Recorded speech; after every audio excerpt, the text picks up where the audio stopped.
Hello, everyone, and welcome to A Balanced Life. I'm Dr. Jacquie, and as you know, this is my favorite day of the week, the time that we get together to talk about all things balanced living. Today, we have no shortage of individuals who will pour into us, share with us, and guide us toward what it means to live a balanced life. As we are rounding out this month, mental health has been a very big part of how we gauge how we're doing, what we're going to get engaged in, and literally the people that we allow in our circle. Today, I just want to have a bit of a dialogue with us on what it means to be educated, to learn what it means to become an advocate, to do some self-reflection on how you are doing. You see, mental health is one of those concerns and conversations that we really don't like to have. We don't ask how people are doing because sometimes we just don't want to know because we're dealing with our own issues and our concerns, and we have people in our families who are seemingly out of sorts. And let me just say, being in this pandemic has brought so many things to light. But today, I am delighted to welcome in our guest who will be with us, Dr. Tierney, Mocha Lee, Pastor J.T. Johnson, Chad Anderson, John Gregory. I am so pleased that all of you are here, and I look forward to our conversation and dialogue. I'd like to bring in all of our guests, and I want to have this simple conversation, this one question that we just don't seem to ask. So everybody, how are you doing? Let me start with Pastor JT because he got that smile on his face like, why are you asking that question, Dr. Jacquie? I'm great. I'm excited about today's show and definitely excited to be a guest in this much needed conversation. But personally, I'm doing great. You're doing great. I would like to say, I'm glad you didn't say fine, because in our world, we always say that fine stands for freaked out, insecure, neurotic, and emotional. So I am happy to see that you are doing great, because we usually give those sort of pat answers when we kind of don't want to get into how we're really doing. So Mocha Lee, how you doing? You know, I would use the word magnificence today. I'm feeling awfully magnificent. It's a magnificent Monday. Tuesday, it'll probably be a terrific Tuesday, on and on. Because it's a mindset. It's a mindset. I try to wake up and just, do morning meditations and keep a positive vibe as much as humanly possible, especially because I have to give that same energy to my clients and students all day. So I am actually magnificent. Thank you for being magnificent today. I hope that some of our viewers will be able to adopt that attitude. Did you hear what she said? It's a mindset. Dr. Tierney, how are you doing? So, I'm going to come with a little bit of honesty and transparency here. I'm doing good, but I have been pushing back at some overwhelm these past couple of weeks.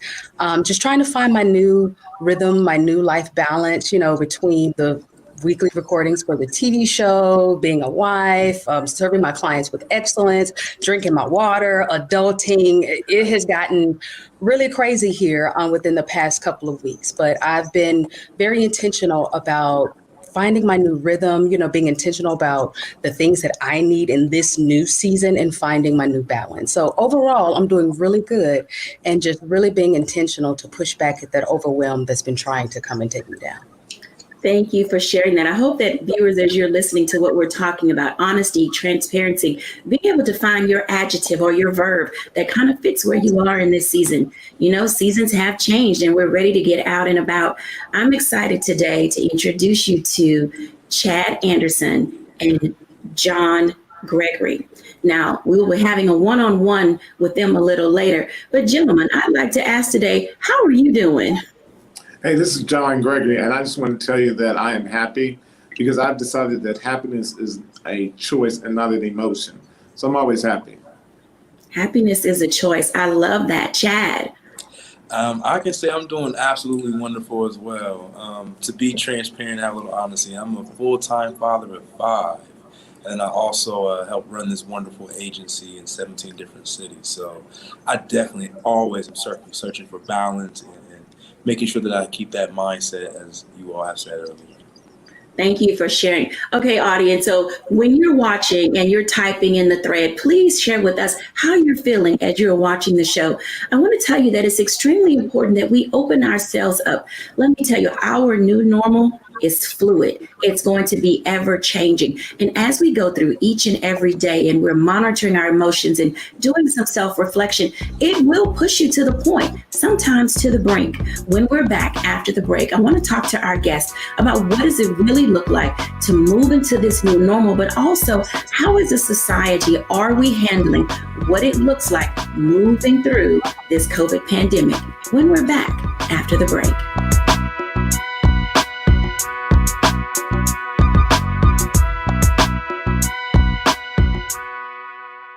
Don't you think it's time to get wealthy? I'm Deborah Owens, America's Wealth Coach, and my new show on the Black Star Network focuses on the things your financial advisor or bank isn't telling you. So watch Get Wealthy on the Black Star Network.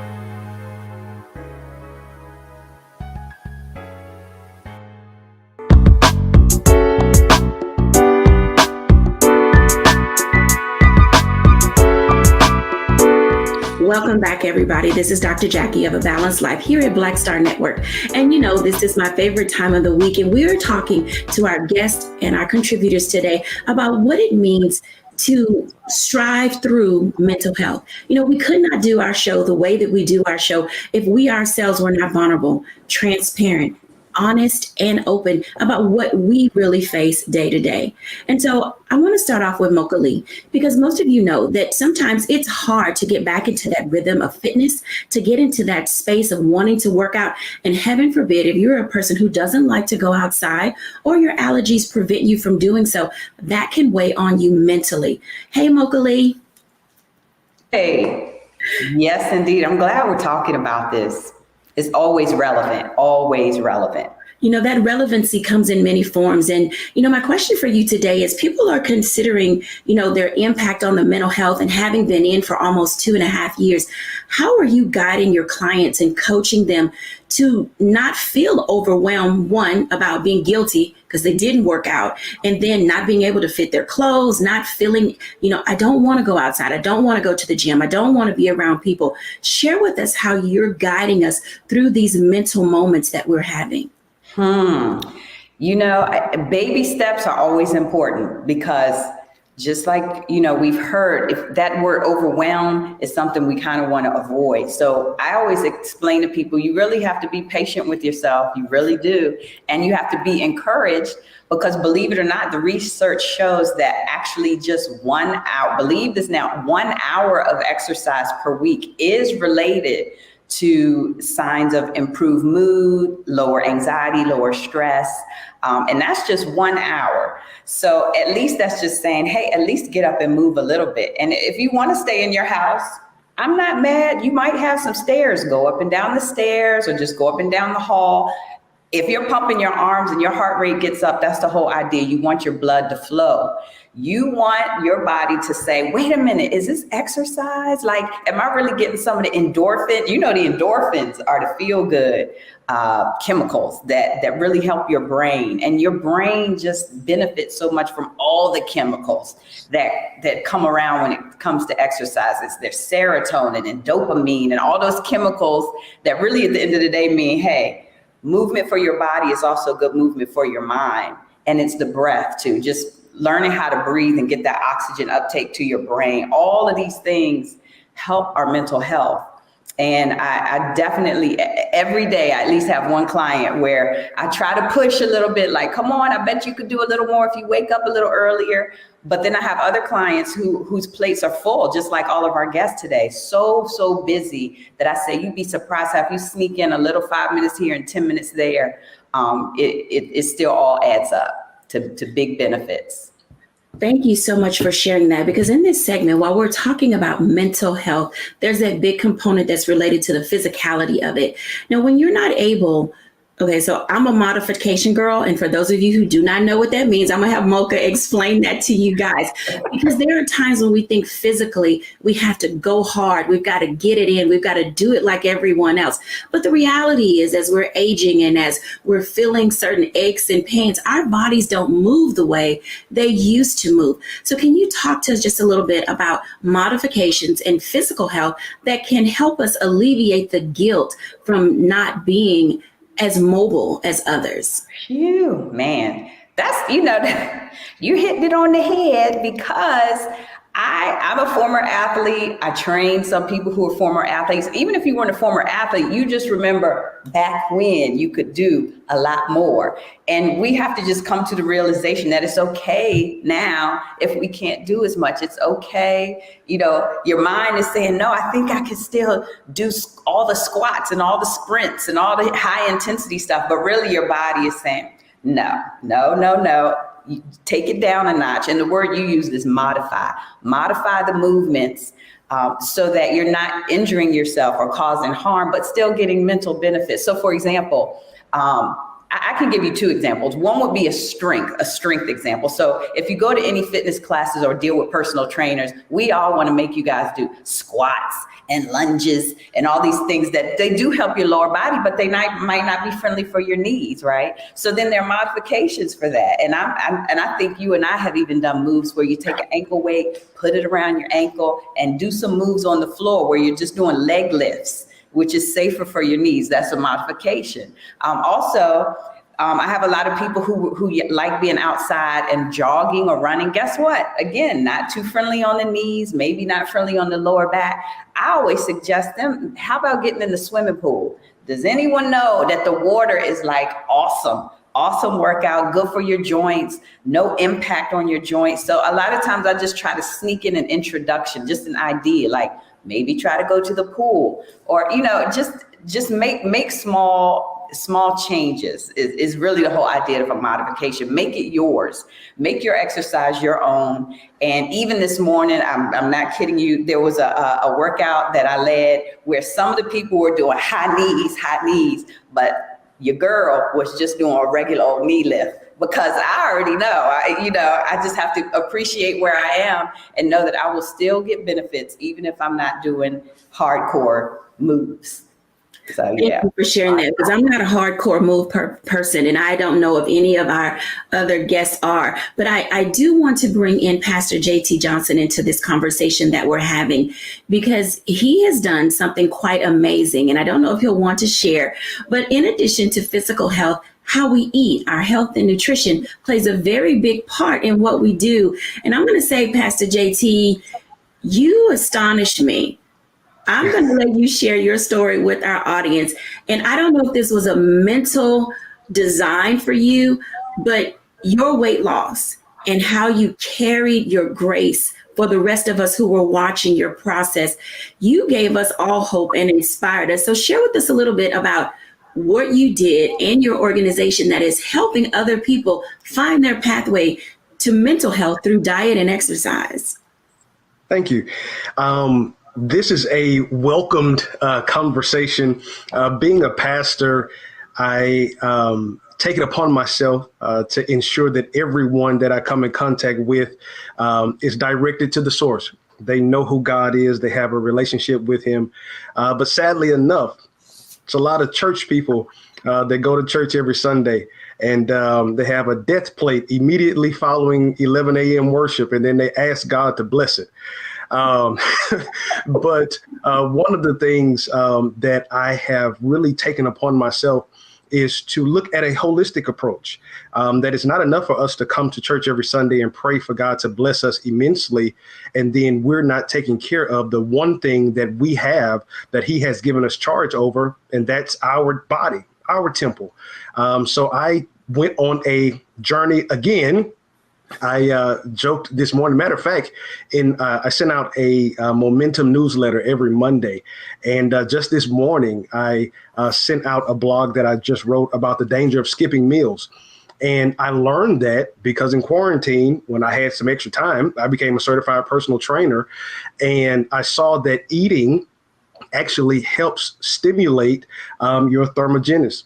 Starving yourself slows down everything. So I talked about this morning how I have been on a diet probably since I was about 8-9 years old, when I really came into the knowledge that, I was a little bit more overweight than everybody else. So I have probably taken everything, been on every diet. Not going to name them all, but I'm just going to tell you, I even took Dexatrim. We're going to keep that between us. But my mom really is the one that put a fire under my feet when we found out that she was tested for type 2 diabetes.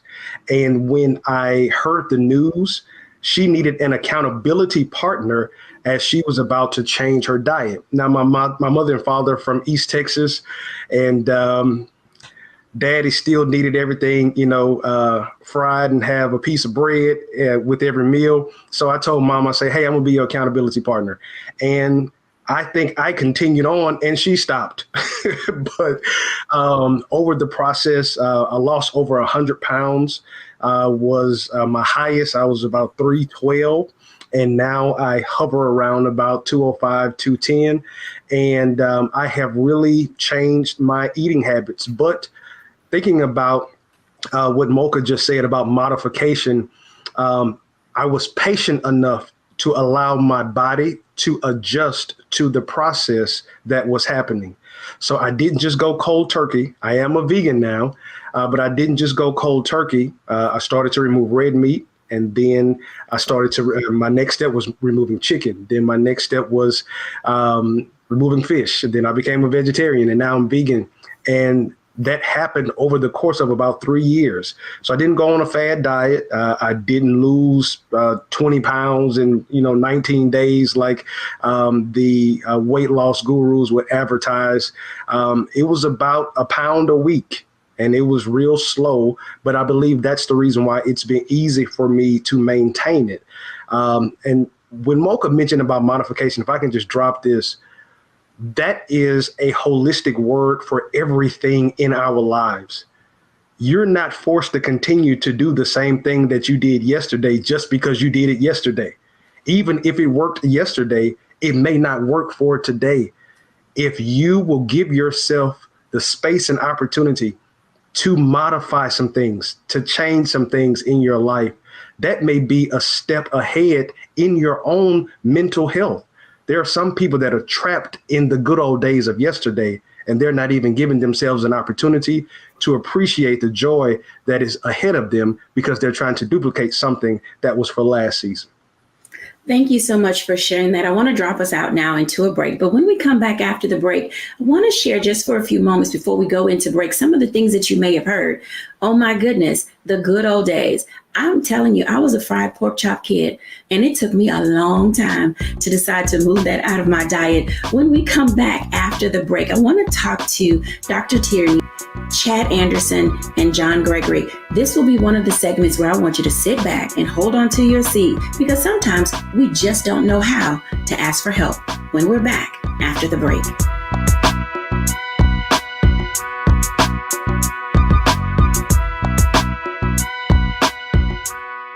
Pull up a chair, take your seat. The Black Tape with me, Dr. Greg Carr, here on the Black Star Network. Every week, we'll take a deeper dive into the world we're living in. Join the conversation only on the Black Star Network.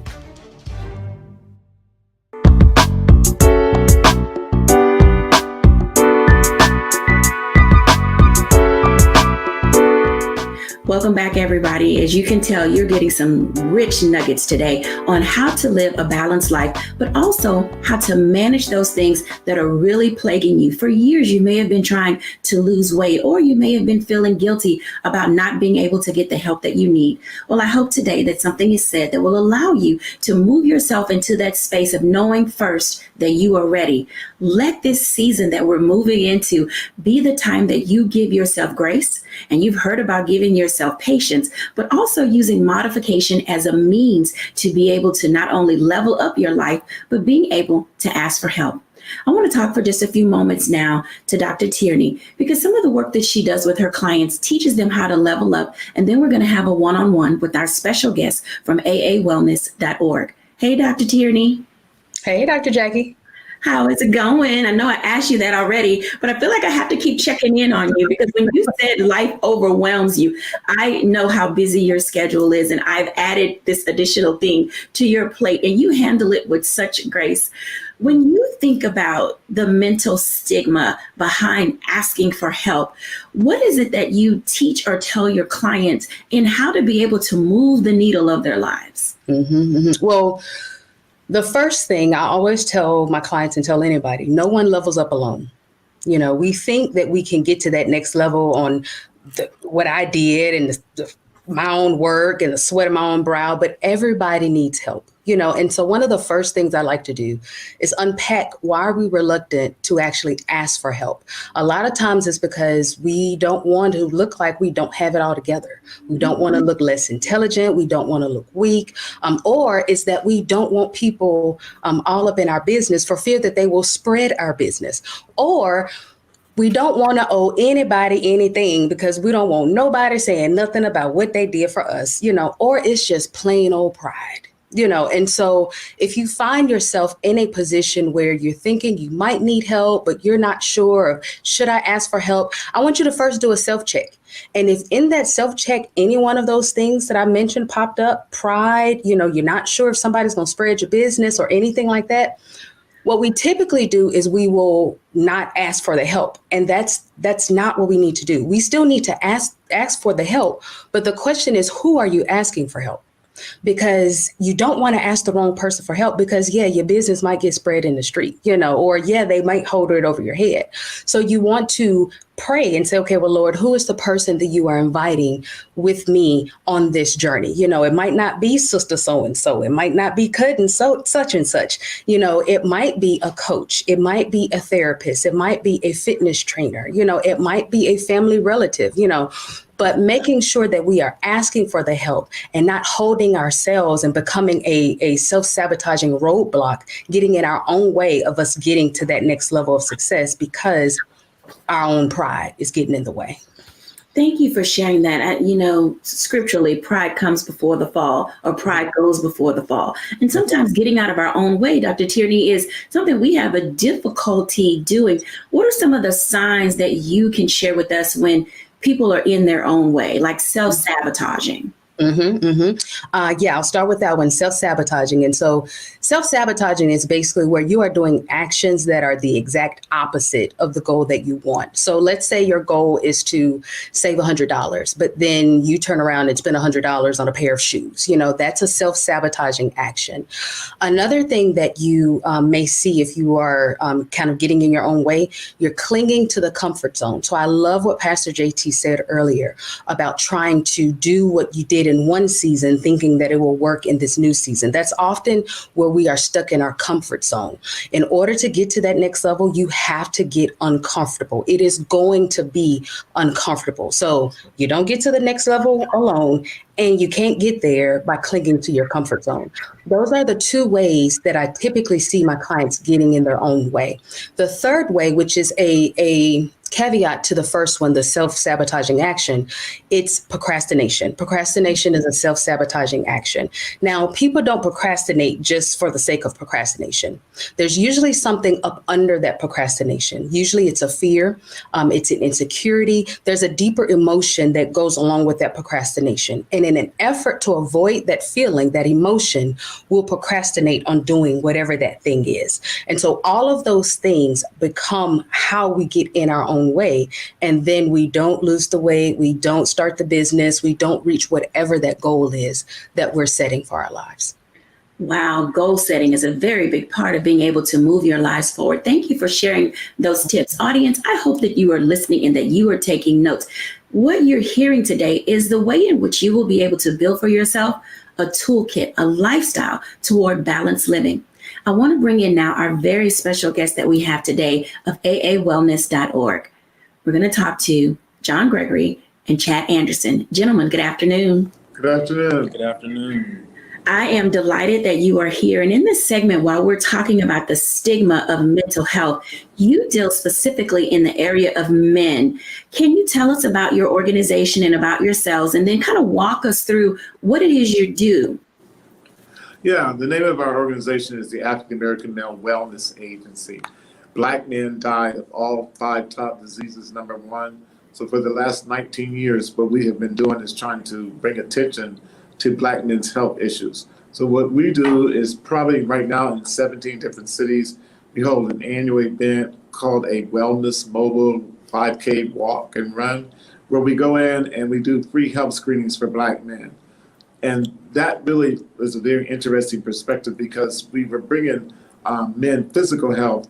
And then over the last 10 years, we started dealing with Black men in mental health called Real Men, Real Talk, where we really focus on Black men and their mental health perspective of how they live, how they function, and what they think about themselves, and how they relate that to their family.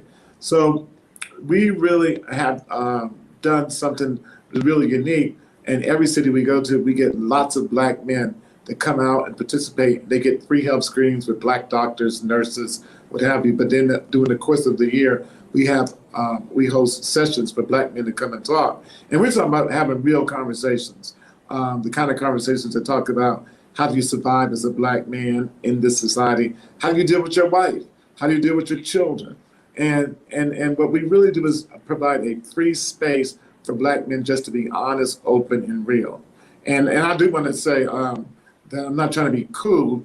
I went blind, and it was really interesting that you were talking because, I am a Black man who runs a corporation, have over 160 employees, and in the midst of being successful, I went blind and had to go from being independent to being dependent. And that itself was a really mental challenge. But what I had to do was be real, honest, and open, that I knew that I could not function unless I got the mental help that I needed from my community. Thank you for sharing that, because I know people were probably sitting there thinking, why does he have on sunglasses? But I already knew this. I didn't know the story, but I understood that you were blind, and I appreciate your honesty and transparency, because oftentimes you said the word dependability. And as we already talked about, pride goes before the fall. Now, Chad, you work very closely with John, and in his being vulnerable and having to depend on others, how do you see that as a benefit for other Black men to say it's okay to ask for help as long as you ask the right person to be your helper? Absolutely. I'd like to think that my relationship with Mr. Gregory and I is like a Jonathan and David relationship. Not only have I been able to benefit from this situation because over the past 7 years, he has poured all his knowledge, his information into me. And so being his executive assistant, but also having an opportunity to serve at one point as the director of the agency, we were able to travel across the country, and with him being blind still, and provide free health screenings for Black men. And why that is so special is because I still see the impact of the work that Mr. Gregory has done. Every time we have our free screenings, we are sending men from our screening pavilion to the emergency room. There's men that are sick and don't even know it. And so to have the honor of being able to navigate through our culture, through our country, to help save Black men's lives with the knowledge and such good reputation that Mr. Gregory has been a blessing, not only to myself, but also to my family too. Thank you for sharing. I'd like to bring Pastor JT into this conversation, because sometimes faith and mental health and asking for help and the stigma that goes with it, they don't match up too well. So can you talk for just a moment as we're listening to Chad and John share with us how they have this amazing resource in 17 cities for people to come to? As a pastor and church leader, why don't men seek help? Wow. Well, first of all, I want to thank you all for your great work. It is definitely needed.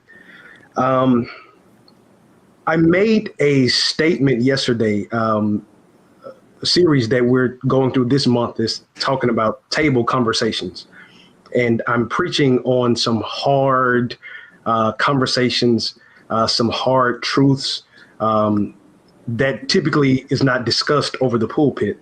And yesterday I made a point while I was preaching, and I had to stop and kind of flesh it out. But I said a lot of people don't open up and talk because they have confession trauma. And when I said it, I had to stop and kind of work through it. But my definition that I came up with yesterday is a person who opens up, who talks, who confesses, who says I'm hurt, who says I need help. But then someone else told them, no, you're not. Be quiet. That's not real. Then there was a callus that was created over that. And so then now we have learned how to take life on the chin. And I said that the most dangerous thing is that if we continue to take life on the chin in the form of boxing, if you continue to take it on the chin, eventually you're going to end up on the canvas. And it's so many of us who are descendants or we are benefactors of seeing this emotional trauma, this mental trauma, this confession trauma be passed down. And typically in the African-American community, and not just church, but typically in the African-American community, men are told, you don't have no feelings. You just got to get up and go. You got to get up and make it. And without taking this conversation too far away, I always say we have to be honest. My father, who this year will turn 78 years old, is the son of a former slave. My grandfather was a former slave. So that means I can touch Black history. My father grew up on the backside of Newton County, Jasper, Texas, where there was white signs, white only, Black. And so if we think about that trauma, we are just a generation away from where we didn't have an opportunity to say we were hurt. We're just a generation away where we didn't have an opportunity to go and get help because we had to carry the burden of the weight on us. And then I'll say this in closing to answer your question about the church. The church really hasn't, to me. I think the new generation, I think the millennial push is forcing us to talk about some things that we didn't necessarily talk about. But the church really, to me, didn't do as good of a job, I believe, as we could have in addressing mental health because we were forced to pray about it when we really probably need to sit down and talk about it. People got up and went to the altar and they came back to their seats and the only thing they had was a greasy forehead when really they needed to spend some time talking about some things that was haunting them. Typically, there are conversations that need to be brought to the table that probably have been swept under the rug. And it has just created a generational responses to things that I pray now, because we have so much awareness and there's so much energy and synergy that's being brought to mental health and mental health awareness and Black men and their health. I hope that we will now be the bearers of the torch that will change the trajectory of what we have experienced in the past. Thank you for sharing that. Chad and John, when you hear those types of statements and men may have come to you, from the church hurt, come to you from homelessness, come to you from dealing with all the isms, racism, sexism, colorism, ageism, how do you help them unpack all of the traumas that they bring to the spaces where you occupy? Well, I think that, and it's really interesting, is because our churches are made up of predominantly women.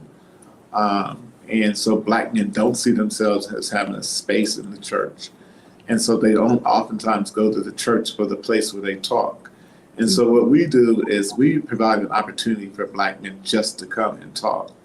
And it's really amazing. I think the last session we had 3 or 4 brothers who just opened up and talked about how their mothers were strung out on crack and had given them up their crack, and how through their life, even though they were accomplished master's degree brothers, that they were struggling with their identity or struggling with things. And so we really use talk therapy as a method of getting Black men to open up. And I think it's the other thing is we create these safe spaces. We're going to gyms, we're going to barbershops, we're going out to restaurants, we're having them in the park. And we're letting brothers, which is really interesting, as the pastor said, the millennial brothers that are coming too are a little more likely to be open and want to talk about the fact that their fathers weren't in their life. 29% of Black children are raised in a 2-family household. 79% of white children are raised in a family household. So you got Black men who didn't have their fathers who are now looking to connect with a man so that they can talk about what is it like to be a man. Oftentimes I get a chance to speak, and I know women, Black sisters get mad at me, but I tell sisters, women can't raise boys. Boys got to be raised by a man. And oftentimes when you see Black men, because they have been raised by women, they have a very feminine emotional development. And so what we do is we allow Black men to now come and be open and be vulnerable and be in a safe space. And when you have other Black men who are being open, now we're able to offer. You get Black men sharing, hey, this is how I got through this. You will get through this. You know, for my blindness, just to let you know, is that I didn't sit. The first year I was blind, I was like, hey, let me write a book. I wrote a book saying the 8 things I learned from Oprah from a man's perspective. And my first chapter was, it's not the end of the world. Black men got to learn it's not the end of the world. We do have racism, but we will get through it. When you think in terms of every time we see a red light behind us, we get nervous. But nobody talks about that because in psychology, the things that they identify for depression, none of that identifies of the Black man's experience. So us letting Black men be open and taught and be vulnerable is the way that we get them to share. And I think another great thing that has happened inside these conversations are that we have Black mental health experts in the room that look like us.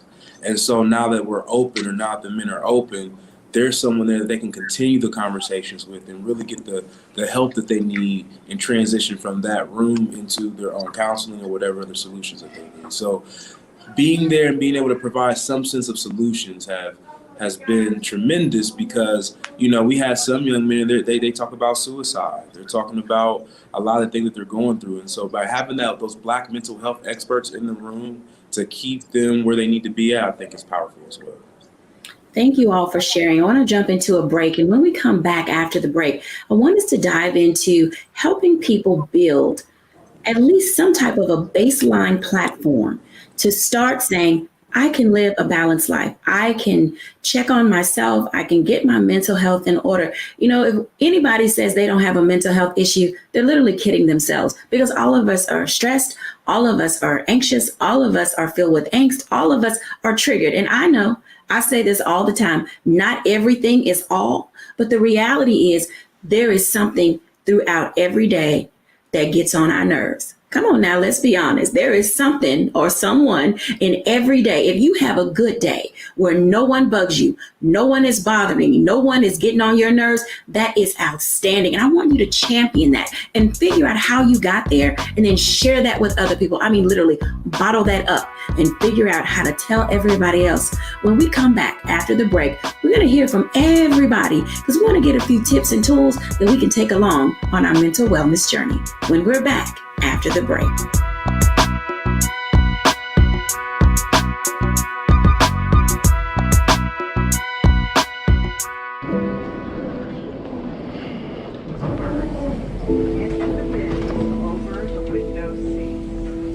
These are the only bins that will accommodate larger rollerboards.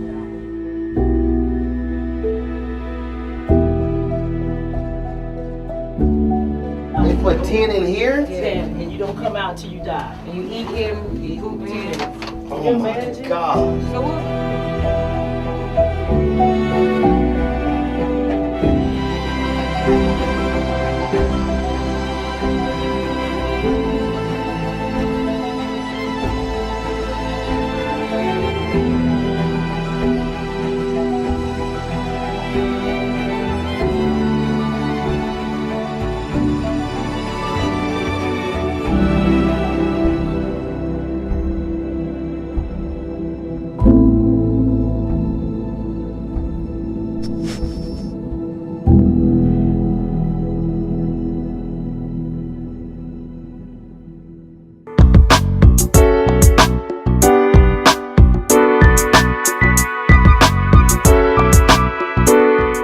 Welcome back, everybody. Come on, bring them all in. I'm good. We are here. We are ready.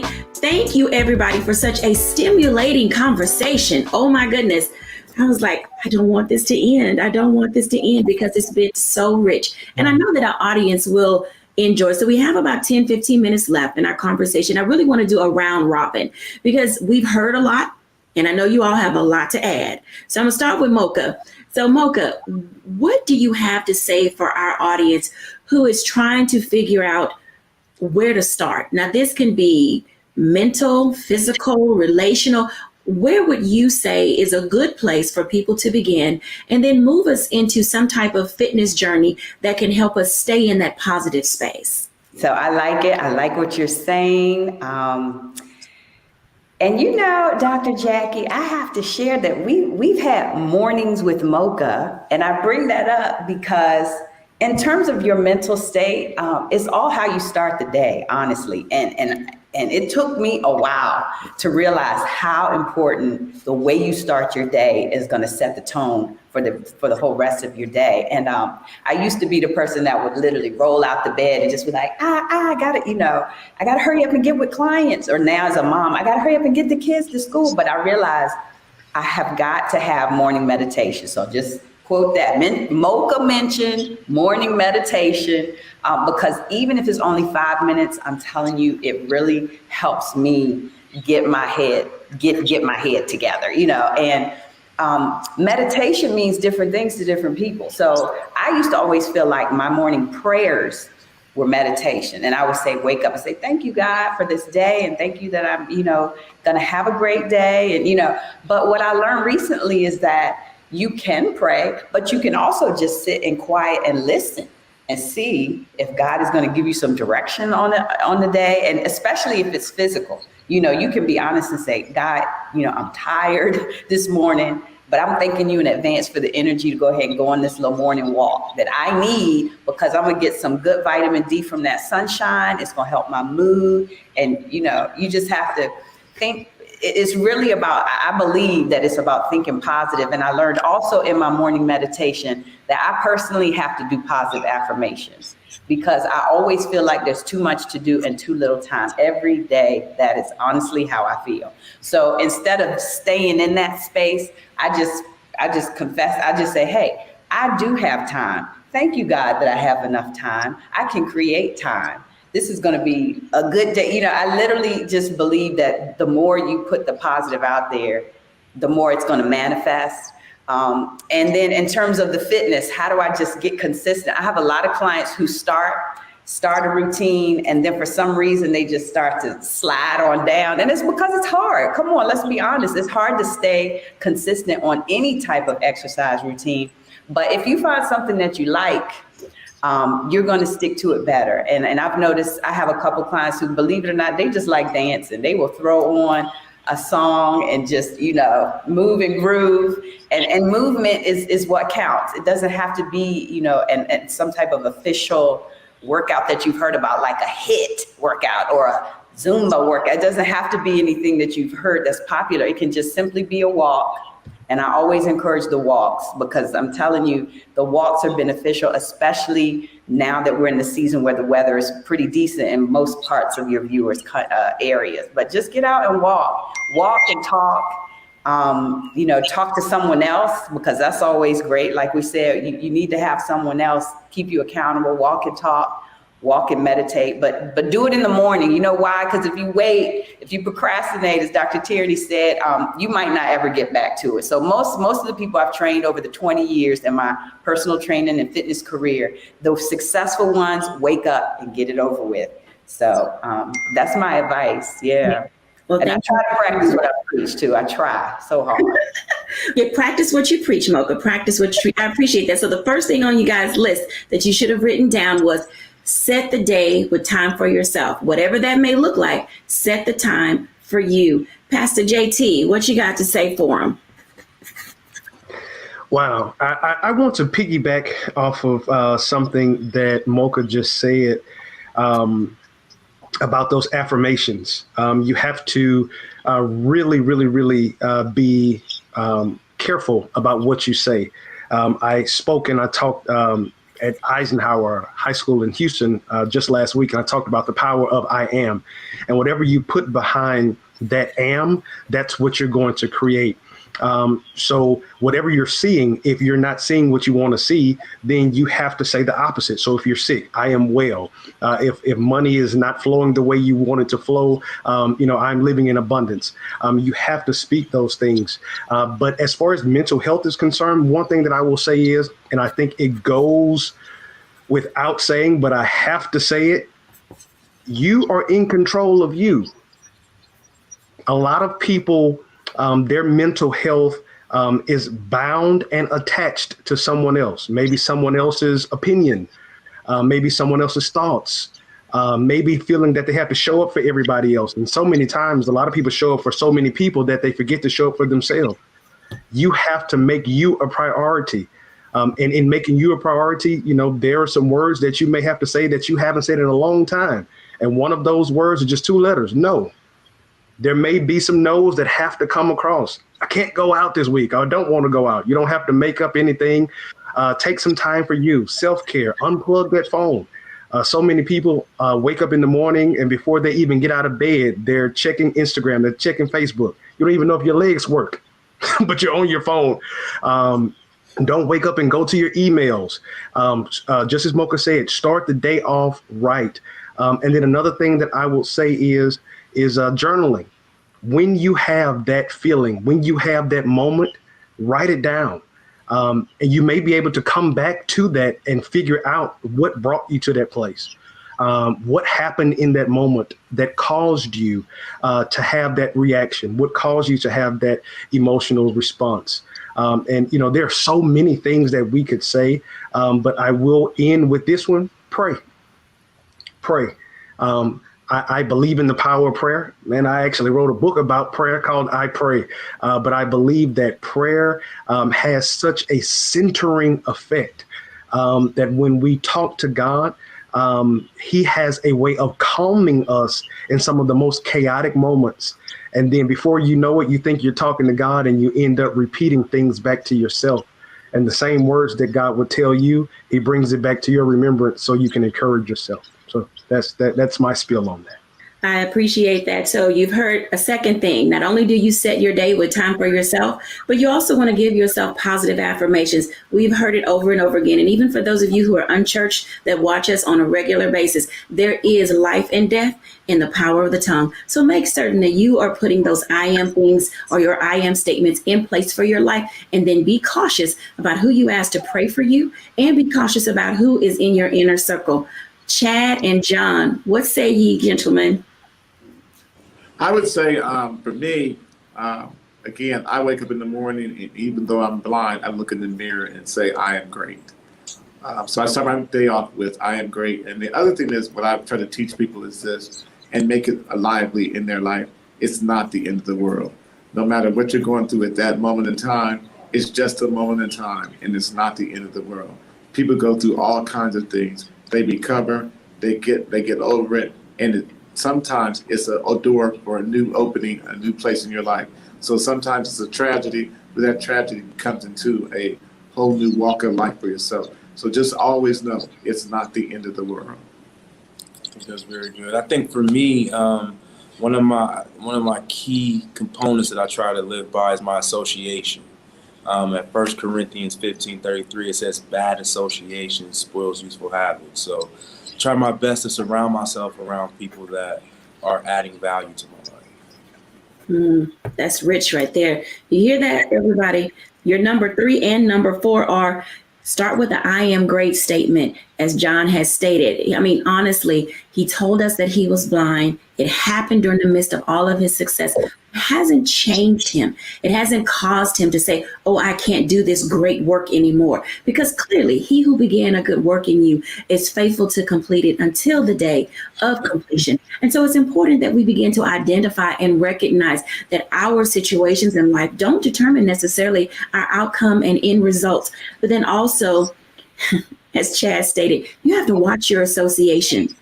Watch your associations. I'm going to say it again. Watch your associations. We've talked before on this show about nature versus nurture. And oftentimes the people around us can cause us to get into situations that have been difficult to undo. But then there's some times where we have really good associations, and those people are able to pick us up and push us along the journey that we're supposed to be on, so that we can say that I am great. Dr. Tierney.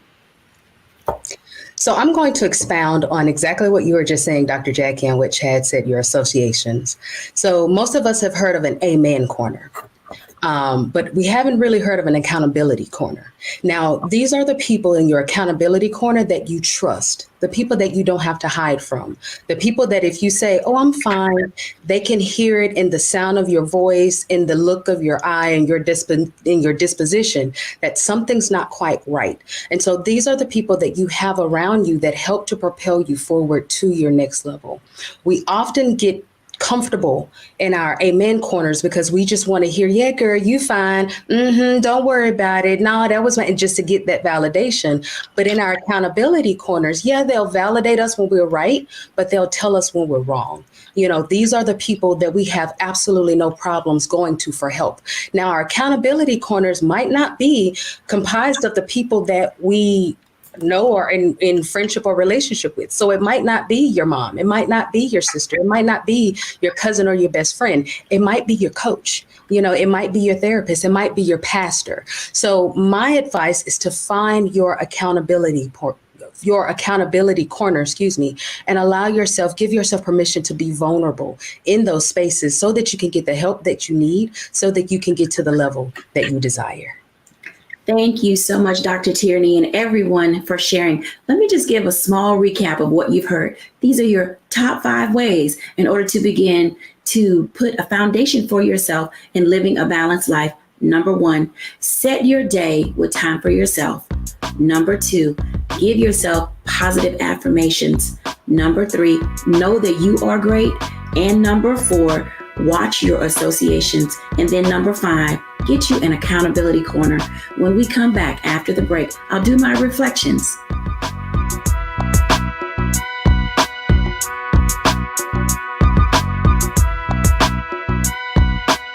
It's time to be smart.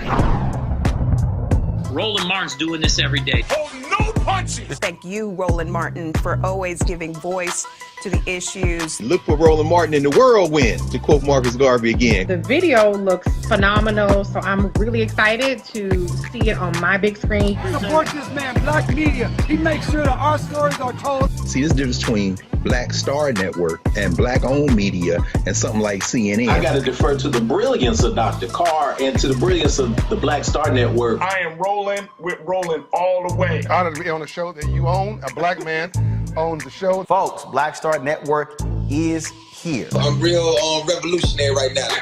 Roland was amazing on that. Hey, Black, I love y'all. I can't commend you enough about this platform that you've created for us to be able to share who we are, what we're doing in the world, and the impact that we're having. Let's be smart. Bring your eyeballs home. You can't be Black-owned media and be scared. You dig?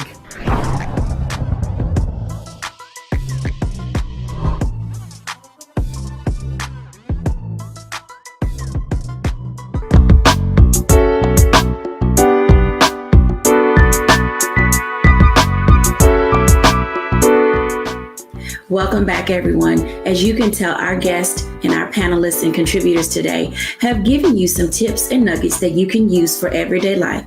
We're not here to blow smoke. We're not here to try to make you feel good, because I know, like we say in church, if you can't say amen, say ouch. And I know that there were a lot of toes being stepped on during this segment, but it's for your benefit. Honestly, as we grow as individuals and we're seeking to find our own balance through this pandemic, as we're looking for ways to get over and become overcomers, it behooves us to really decide how we want our mental health to be shaped. Our mental health sometimes comes because there's an imbalance in our body and we need medical attention and we need medication. But there are other times that our mental health comes from stress and anxiety and just being around familiar people, places, and things, and being in our comfort zone for too long. And sometimes it's being out of fellowship with our Heavenly Father. Most of you know that I'm an ordained minister, so I give no apology for the way that we use the Word of God to motivate, encourage, and strengthen you on this journey. I hope that wherever you are and where you meet us in our segments today, that you will allow yourself to be whole and healed. Thank you, everyone, for joining. And I am so delighted that we had an opportunity to speak with all of our guests to put you on a path to mental wellness. Bye now.